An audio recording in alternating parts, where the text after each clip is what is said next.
Hello, beautiful writers. Welcome to my channel. Here you will find author inspiration, quick tips, and information about the writing craft. First, I want to thank everyone who has subscribed so far. It's wonderful. Thank you. I think I hit 75. Yay! That's really exciting for me. What can I say?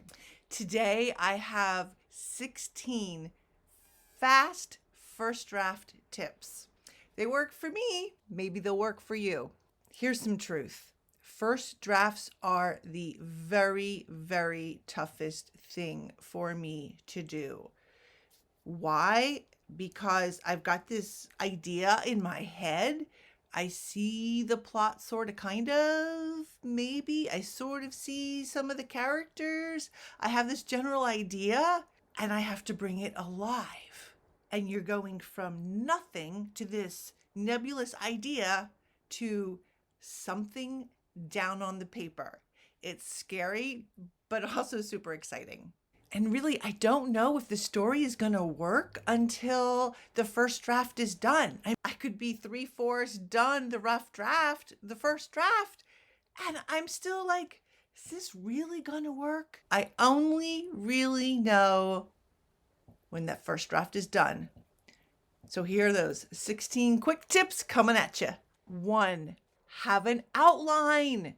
Okay, I know there are plenty of pantsters out there, and God love you. I mean, you're amazing, but I need an outline. Does that mean that outline is like set in stone? No, the outline changes. But for me, the outline is kind of like a GPS, right? On your car. I can still take side trips, but my destination remains the same. It's okay for your plot to morph, to change, to go around. It's really up to you. But at least the outline, I feel like I have something. I have a destination, a place to go. 2, figure out what POV you're going to use. I play with POV. The first chapter may be first person. The second chapter may be third person. What feels better for you? What feels more authentic? The same goes for tense. What tense are you going to use? Present tense or third tense? Figure it out in the first couple chapters. Once again, what feels authentic to you? Feels better to write.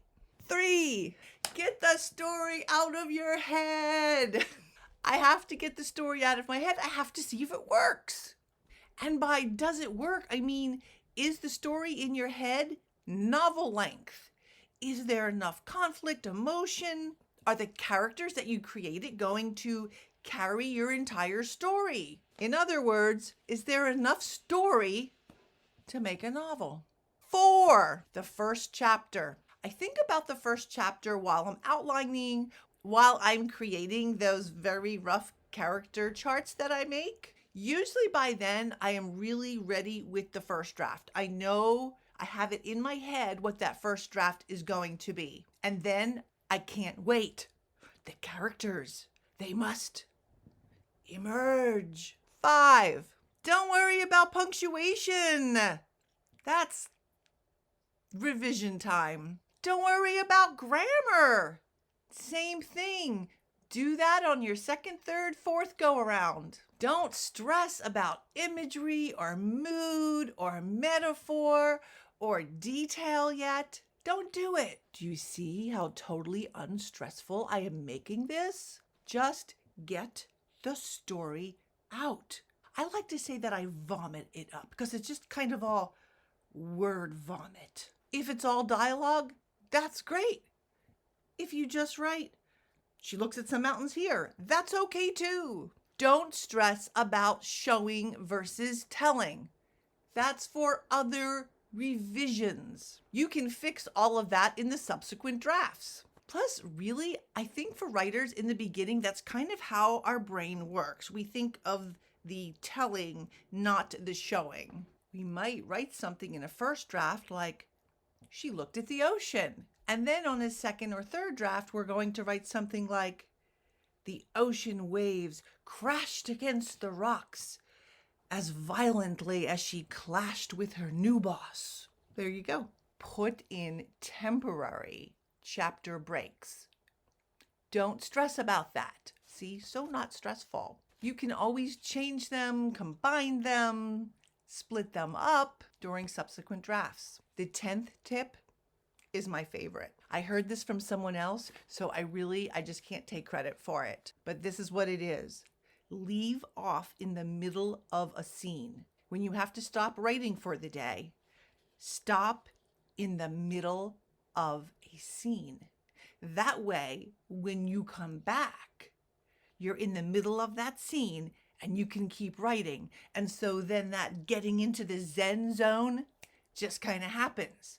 Now, if you're one of those people and you're like, I must finish the scene, here's what you can do. And I've done this plenty of times. Since I'm already in the scene and I'm finishing it, I usually know what's going to happen immediately afterwards or what I envision happening afterwards. So what do? I put in maybe 1 or 2 sentences to start the next scene. That way, when I come back a few hours later or the next day, I open it up, and instead of being at the end of a scene and going, where was I again? I go, aha, that's what I was going to do. Does that mean I can't change it because I got a better idea? Of course not. But starting that scene with a couple sentences kind of like unlocks your memory and way easier than looking at a blank page. 11, forget about it. The thesaurus, that is. Save that for later. 12, if you have to fact check, and that means going onto the dreaded web or Googling, find the URL, find what you need, drop it right in to the middle of your Word document, and then keep it going. Move along. Just move along.